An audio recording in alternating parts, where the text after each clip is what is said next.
लेकिन जब वो चर्चाओं में ही नहीं रहते, जब वो कभी नज़र ही नहीं आते, जब उनका नाम कभी दिखाई ही नहीं देता।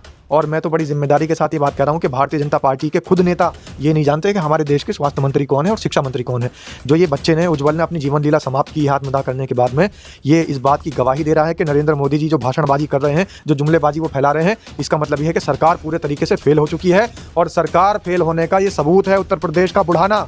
क्योंकि डीएवी का 3rd सेमेस्टर का छात्र वो लिख रहा था चिट्ठी के माध्यम से अवगत करा रहा था, लोगों को अवगत करा रहा था, और स्कूल प्रशासन ने भी इस बात पर ध्यान नहीं दिया, गौर नहीं किया। ये छात्र का आत्मदाह नहीं है, ये तो इस सरकार का आत्मदाह है। ये सरकार स्वाहा हो चुकी है। उज्जवल राणा जैसे लोग, उज्जवल राणा जैसे छात्र जो ये बता रहे थे, समाज के बीच में संदेश देना चाह रहे थे कि भाई मेरी मदद की जाए, मैं सक्षम नहीं हूँ फीस देने के लिए, तो ये प्रधानाचार्य महोदय, स्कूल प्रबंधन ये कहाँ गया था? ये स्कूल प्रबंधन और ये प्रधानाचार्य महोदय जब भारतीय जनता पार्टी की रैली होती है, जब वहाँ के विधायकों को के बीच में जाना होता है, तब तो ये छात्रों को इकट्ठा करके ले जाते हैं, तब तो एक मुहिम चला देते हैं कि चलिए सब छात्र छात्रा इकट्ठे होकर के, और वो वाले विधायक जी आ रहे हैं, वो सांसद जी आ रहे हैं जो हमारे स्कूल को, हमारे कॉलेज को ऐड देंगे।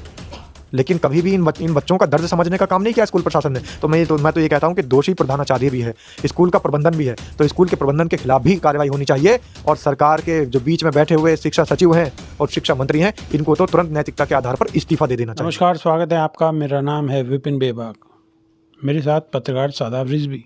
धन्यवाद बेबाक जी।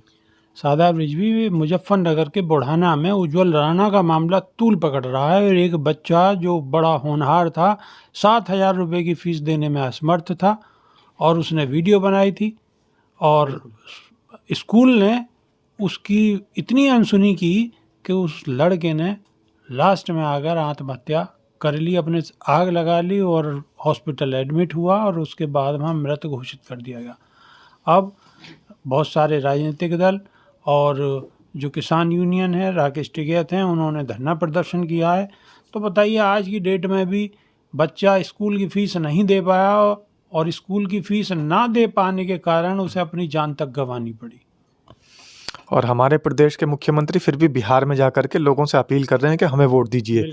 हमारे देश के प्रधानमंत्री नरेंद्र दामोदर दास मोदी फिर भी बिहार में जाकर के कह रहे हैं लोगों से कि हमें वोट दीजिए, हमने लोगों के बीच में रोजगार बढ़ाया है, हमने लोगों के बीच में शिक्षा जो है वो लोगों के बीच में फैला दी है, जागरूकता फैलाई है, शिक्षा हमने बहुत आसान कर दी है। लेकिन ये देखिए आसानी का एग्जाम्पल क्या है। ये उत्तर प्रदेश का बुढ़ाना, मुजफ्फरनगर का क्षेत्र, वो ये चीख के गवाही दे रहा है कि मोदी ने किस तरीके की शिक्षा को बढ़ावा दिया है। हमारे देश के प्रधानमंत्री ने, हमारे देश की शिक्षा मंत्री को तो लोग जानते भी नहीं हैं, क्योंकि जब बात करते हैं भारतीय जनता पार्टी सरकार की कैबिनेट मिनिस्ट्री की, तो कैबिनेट के अंदर लोग सिर्फ 2 लोगों को जानते हैं। एक तो नरेंद्र मोदी जी को कि हमारे देश के प्रधानमंत्री है, दूसरा अमित शाह को। आपको भी नहीं पता होगा शायद कि हमारे देश के शिक्षा मंत्री कौन है। और मैं ये इस बात को इसलिए कह रहा हूँ और बड़ी जिम्मेदारी के साथ कह रहा हूँ कि मुझे खुद नहीं पता कि इस देश के शिक्षा मंत्री कौन है। देश के लोग जितने भी वीडियो देख रहे होंगे, उनको भी नहीं पता होगा इस देश के शिक्षा काम मंत्री तो मोदी जी कर लेते हैं, शिक्षा मंत्री की जरूरत भी क्या है? शिक्षा मंत्री को अब ध्यान देना चाहिए। शिक्षा मंत्री तो बस को भी हरी झंडी प्रधानमंत्री दिखा रहे हैं। तो परिवहन मंत्री का काम भी वही कर रहे हैं, रेल मंत्री का काम भी वही कर रहे हैं, शिक्षा मंत्री का काम भी वही कर रहे हैं, स्वास्थ्य मंत्री का भी काम वही कर रहे हैं। मुझे खुद ये नहीं पता, और मैं तो बड़े जिम्मेदारी के साथ कह रहा हूँ कि ये नहीं कि हम लोग पढ़ते नहीं हैं, पढ़ते हैं, लेकिन हम भूल जाते हैं। याद भी करते हैं कि स्वास्थ्य मंत्री कौन है, बड़ी कोशिश करते हैं स्वास्थ्य मंत्री का नाम याद रखने की, लेकिन जब वो चर्चाओं में ही नहीं रहते, जब वो कभी नजर ही नहीं आते, जब उनका नाम कभी दिखाई ही नहीं देता। और मैं तो बड़ी जिम्मेदारी के साथ ये बात कर रहा हूँ कि भारतीय जनता पार्टी के खुद नेता ये नहीं जानते कि हमारे देश के स्वास्थ्य मंत्री कौन है और शिक्षा मंत्री कौन है। जो ये बच्चे ने, उज्जवल ने अपनी जीवन लीला समाप्त की आत्मदाह करने के बाद में, ये इस बात की गवाही दे रहा है कि नरेंद्र मोदी जी जो भाषणबाजी कर रहे हैं, जो जुमलेबाजी वो फैला रहे हैं, इसका मतलब ये है कि सरकार पूरे तरीके से फेल हो चुकी है। और सरकार फेल होने का ये सबूत है उत्तर प्रदेश का बुढ़ाना। क्योंकि डीएवी का 3rd सेमेस्टर का छात्र वो लिख रहा था चिट्ठी के माध्यम से अवगत करा रहा था, लोगों को अवगत करा रहा था, और स्कूल प्रशासन ने भी इस बात पर ध्यान नहीं दिया, गौर नहीं किया। क्योंकि इसका स्कूल प्रशासन भी क्या देखता है, ऐड कहाँ से मिली।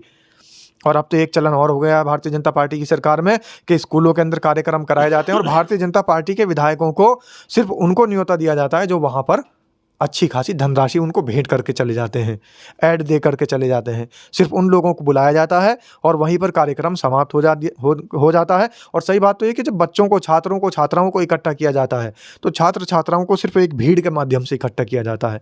यहाँ तक कि भी बहुत सारी शिकायतें सामने आई हैं कि जो ये डीएवी कॉलेज है, इस कॉलेज के बच्चों को भारतीय जनता पार्टी की रैलियां भरने के लिए भी ले जाया जाता है, मजबूर किया जाता है। बहुत सारे छात्र छात्राएं ये बता रहे हैं कि हमारे पास फीस नहीं है।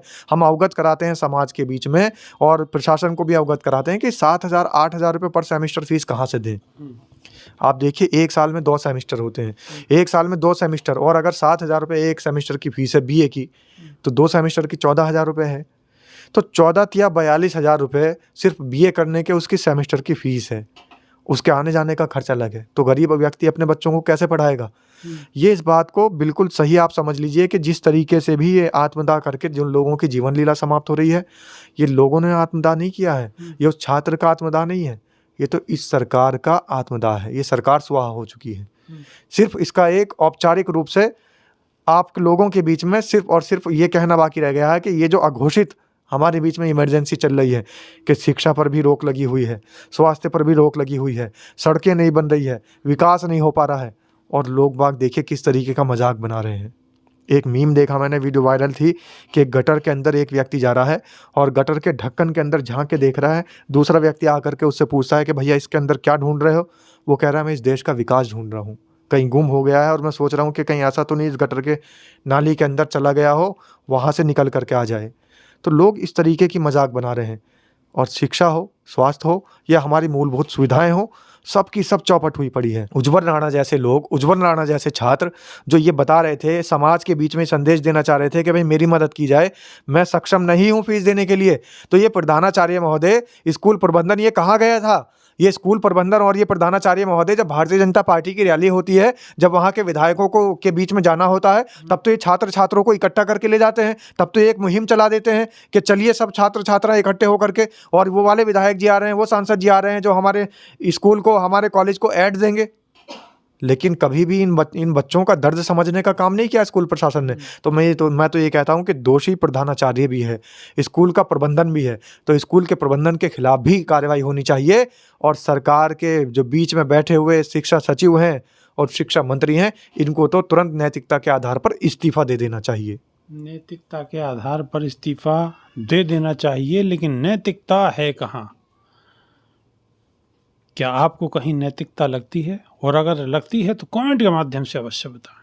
अभी के लिए सिर्फ इतना ही। बहुत बहुत शुक्रिया। धन्यवाद विभाग जी।